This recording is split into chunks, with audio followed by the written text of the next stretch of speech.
kad mēs saprotam sevi un zinām, ko darīt, tad arī mēs varam vieglāk aprūpēt bērniņu. Un arī ir svarīgi, ka mēs šīs emocijas pārzinām un bērniņam arī šīs emocijas saucam. Tas ir pats pirmais, ar ko sākās šī bērna emociju regulācijas attīstība.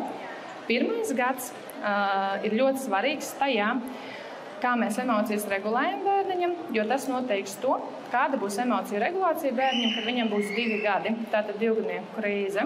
Un jūs jau šobrīd šiem bērniņiem varat ielikt labu, stabilu pamatu. Un šobrīd ir zināms tas, ka, ja ir 2-gadnieks, viņam šīs emocijas ir milzīgas un lielas un bieži, tad tas var būt saistīts ar to, ka viņš nezina tās emocijas tik labi un nespēj viņas tik labi regulēt. Un tas ir, no vienas puses ir norma, bet no otras puses tas var būt saistīts ar to, ka viņam vienkārši nav šo pieeju. Viņš nezina, ko darīt šajā situācijā.